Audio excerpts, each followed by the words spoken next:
Tunia kong drama pia ding upen hile nunga cut in lom hoi lo te hanga pasien chu terkian na hi. Parents, Merizo le tuang te pen pasien azatak nu pahi atanu sanzuna I mama u ahoi pen adei saku hi.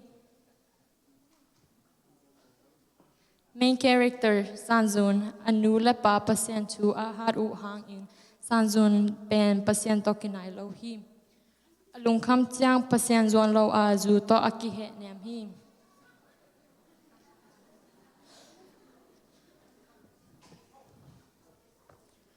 Lom hoi sang pi san tuang nyang boy sung no le nu te. Hi mi te in san zun ben pasien to aki zop chei na ding in pasien kianga pai pi den hi. Lom hoi lo lun boy siam nu kwal pi leger siam. Hi mi te in san zun le pasien aki zop na u kantan den hi. Kang no pastor Piang tong in Bible study sunga hong lead in pasien chu te hong hil hi. Pastor sang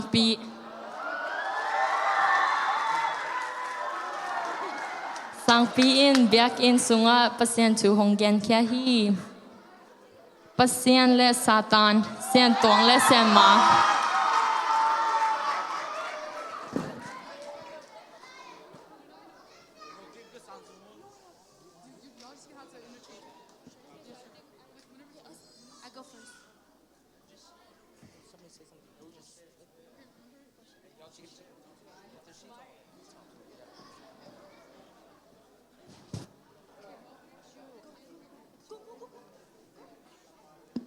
To extra characters te hele Sumpi, Lilian, Michael le Sentung.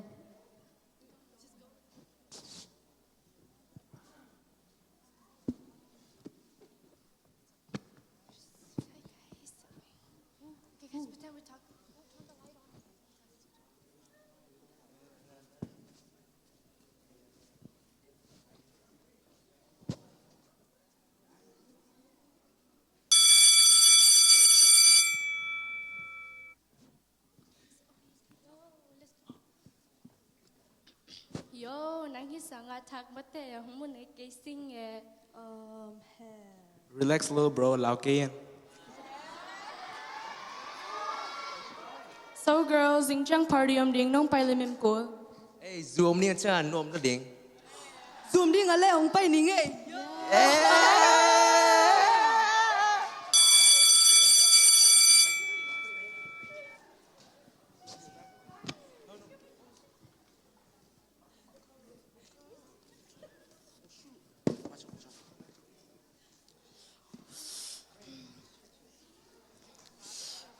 Party ni hong tung ta anu te local in San Zone in party lam na vazuan hi. Hey, look who's here. OMG, nang pai tak pi mo. Ya, zu ko ya om. Lung da.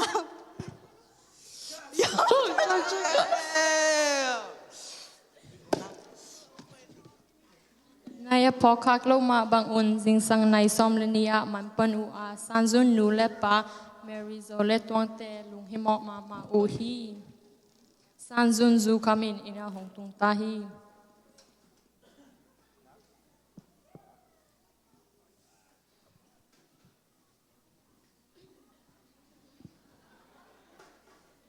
Jing xian San Zun. Ông chiang xí chia, party không áp bài gì mo, nằm ai zoom mo. Ko pe kai ve kolom te zong a pai si. Nè lom tên cầm tên hồi lô nè té không dụi đâu đỉnh dù nó đồn sang lại sang chỗ sim cho lại chín hồi rồi đỉnh như vậy. Ke zu ro nang to bang ki sai ka bang ka hi ke. I hate you mom.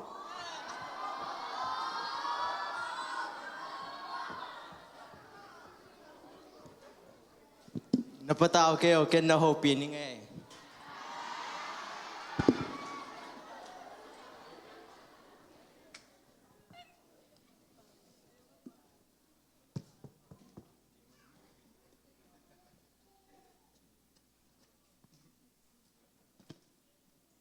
What's going on? Ako'y chiran. lom te in party hong invited changa ke pai.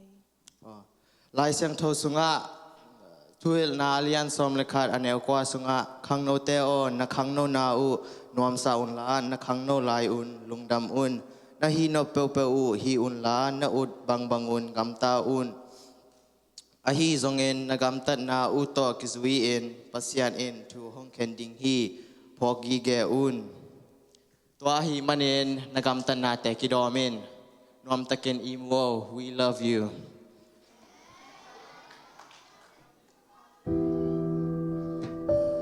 Addiction in come out of hang call Taylor.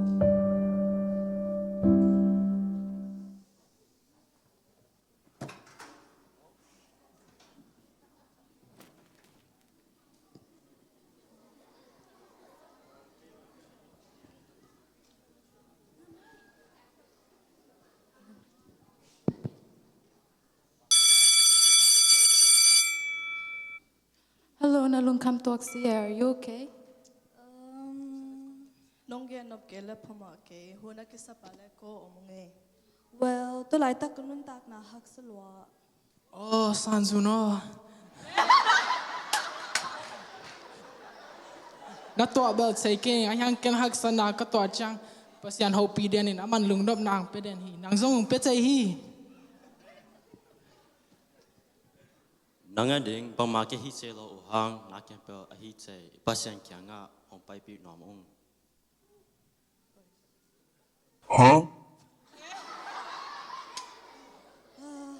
Addiction in pasien to kizom na hong da. Nanga ri ingen chuket sak ding ka ka lum ko chukun ka sak che ding ba Le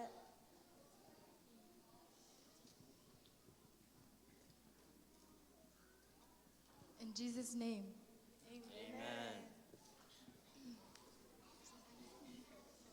Kung ni nga ni fellowship hunay din ang pai le nom lo ding. a hun zui tini. Okay. Bye.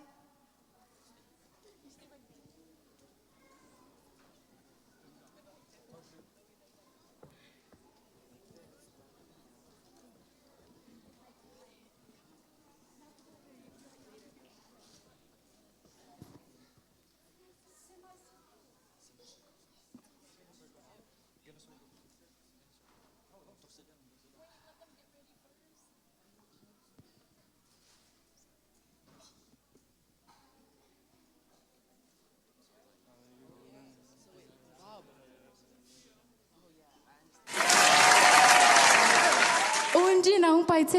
Yay! Come on. ตัวนี้ก็คล้ายครบเตยโตปัจจุบันถึงงั้นนะตัวกับปันปานี่บางเอ็นตัวพัฒนาที่ Bible study ปันนับปันตุกดังอมเพียนใช้สุขสมันต่อตุกงั้นนี่อาเมน guys do ni san join in hong join te let's welcome her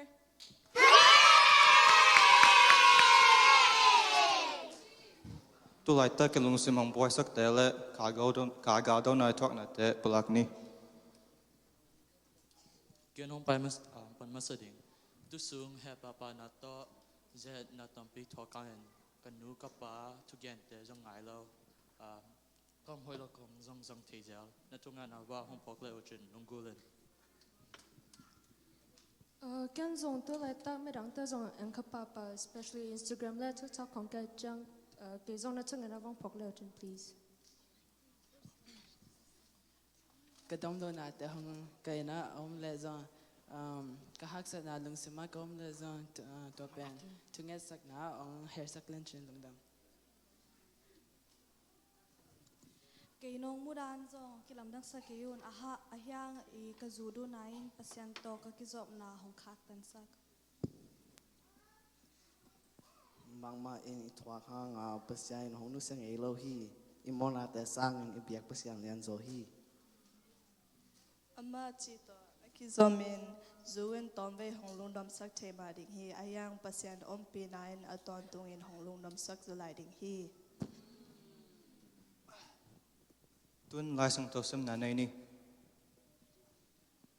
กรณีน่าเลียนซอมนี่อันเอวกว่าไอ้ซองเงินโตปะอินเกี่ยงอ่ะอัฐานเนมจังเงินเกี่ยมาวางน่ะ hạt mà hi manin nang ma kesap na pen ke ma he pin a hi beki chin hong dong hi nanun tak songa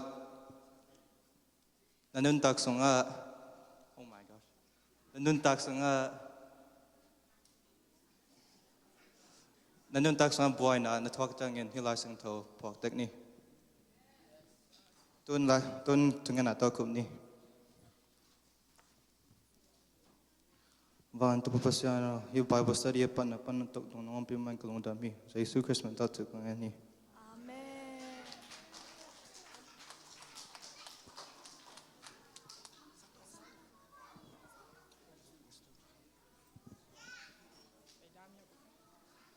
Hey Loma Fellowship bang chisan na hi anom lel na นมสายไง no Sunday service ของนั่นเองว่า Yes, con này không bay về. อ๋อไปสมยังไง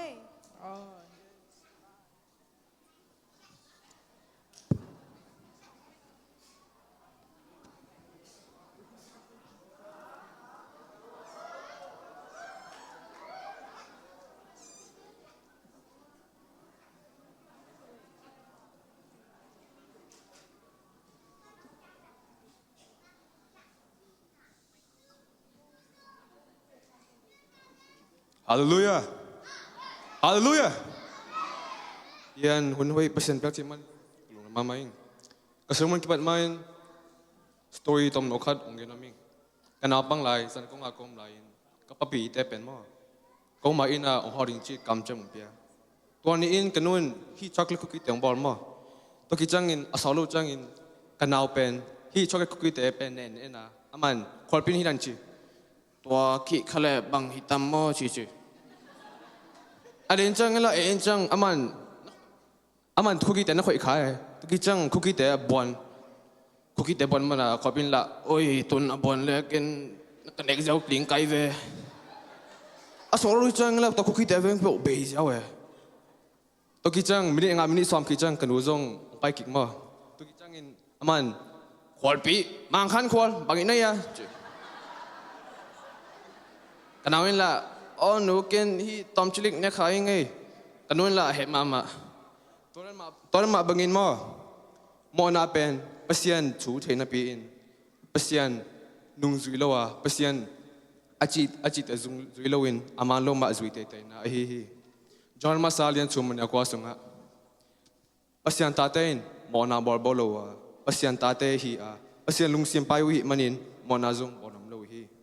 Pasien tate hi na ringin step nga izang kuri hi amasain mona kisikiding hi hang sota alien chum anason ko sunga ki gen hi repent therefore that your sins may be blotted out ani na in jesu umning hi hang lomte sota alien som naguk anasom chum ne khara paul la silasi tongching ba pen jesu bhangin aman hot kena anga hi achum na in achu manga Jesu chu zuiding hi hang Johan alien khat anel som mini sunga ki gen hi ama chunga in ama au mi ta khem potunga pasien ta te swa chena ding in chu apia hi number lina in Jesu chu polag ding rom alien som anel kwa sunga hi an ki gen hi na kempel wa pasien chu zuiun la pasien penuma sunga nun tak na pen lak ding hu hi chi anga na in khazi nunga zuiding hi hang toy kelazong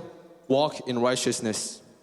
Johan alien khat anel chum anel kwapan som sunga gen hi. Pasien tate le doi mangpa tate kibaluna pen pasien tate in mona balbolo hi. Pasien kha ete to om changin haksana te tunga gozun ong pia hi. Ite pen rom get anel ni akimu hi.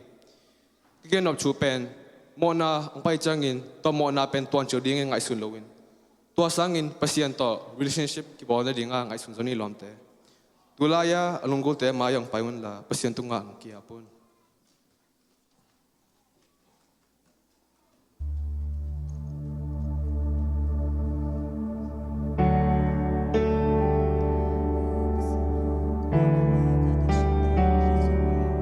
Haksana te hangin tanemin ka omja Jinang te lowin kunin kekalai ta Tau pahau pina onemin Van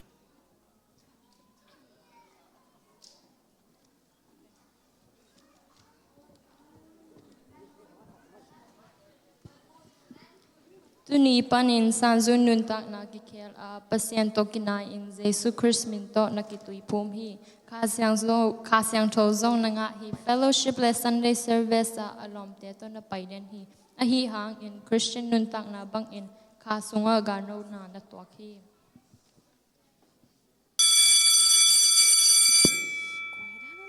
Sangki khadon ta kamat te hoi ke take. Hey girl, kimula sotie. Look, come talk teacher. Is everything okay, dude? Well, tu lai ta kamat hoi lo. Oh my gosh, girl, it's okay. Tua leo tak. Wadan liang ahile. Let's go grab a drink. Yeah, it's gonna help relieve the stress. Well, kazu kam ke na kale pumo ke inte. Right? Yeah, that's the point. Whoa, yeah.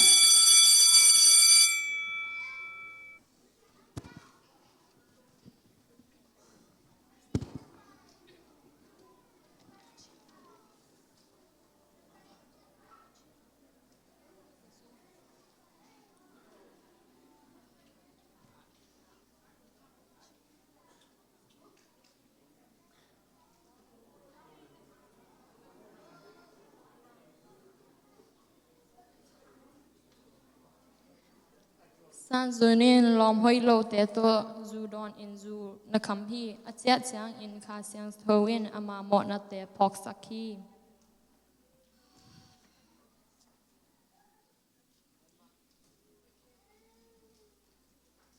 What's going on? Koi chiran kahi no plo sian na te kahi. Pasanin hongai non lo aman kamo na te hongmai sak loading.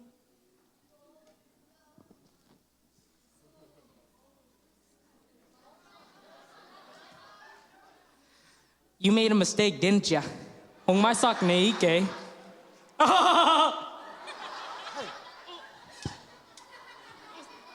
Romalian nga anio giat ahi zongin ete mo na ne hi lai takin ete adin Chris hong sia hi manin pasyanin ete hong idma mama tu hong lakin hi. He hates you and he doesn't love you. Ama nang hong muda hi hong ike. Man ke Luka alian sagi anio som lila sagi tua hi changin nang kya nga kong genina ama mo na tampitak au omte kimai sakhin na hi manin ama in na nakpitakin alaki ahi zongin tom no bek akimai sakin in na tom no bek alak ahi hi uhi achi hi kata o nang kyang ko umdending namo na te sangin kelian zoing mi hoite sagi vei dong pu khangin ke atokik te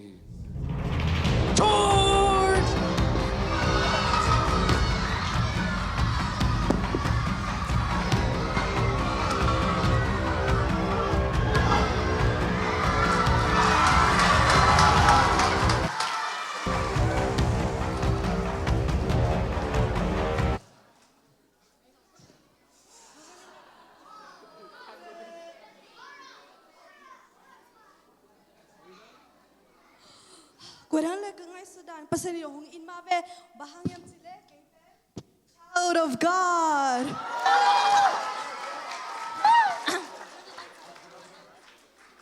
hi drama kong la upen hi le pasien to na ki zom na sunga mi na ki khor pi te a hoi ding le pasien chuman a zui ding mi te a hi ding in ki phamo hi pasien ta na hi chang in mo na le sa ta in hong nu se lo ding a nak pi takin hong lai zo lai ding hi hunong tung chang in pasien gar van te le pasien chu to gar na do kul hi nang zong hi drama sunga lom hoi te dan in na kam tat ding in hong han chon un tu na ka vek un por pi tu let na bur pi kong chi khom ding u hi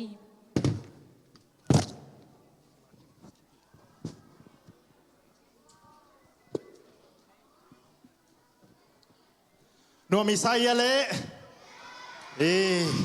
tu na kong chi ding hui le fundamental doctrine chi na po pi tu le bul pi chi hi na to pen UPCI pen ong mok pian hiloina ong pian the na ding ina hi doctrine ma de tu le bul pi ani na hang na tu ni ne ite zong UPCI ya ki chi the yang chi ki phok sang nom hi to ki tuak takina anga the pen penin ong chi ding wa tu ni tang sana senior tele student pen som tum le guk na phawng ina mai lama khong a lungul ma de pasien thu lama ta te zong ina amau ma zong lom le gol nei ki salo pasien to ki gamla na sakole san school ang payun china jesu min tong zon ki klaing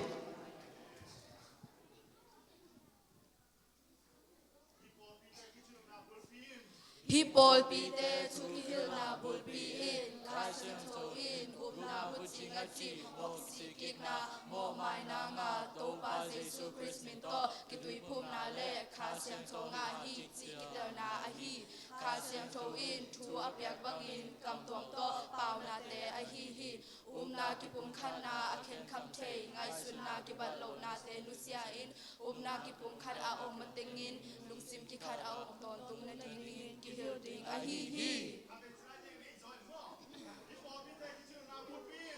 Ipol pite tu kir na bul pi in lai siang to in na buting a chi mo sikik na mo mai na nga to pa Jesu Christ min to ki pum na le ka siang to nga hi ki na hi ka siang to in tu apyak bangin kam tong to pa na te a hi hi na ki pum khan na akhen kam che ngai su na ki ba lo na te nu sia in na ki pum khan a ma te in lung sim ki khan a to tung na di in ki hil di a hi hi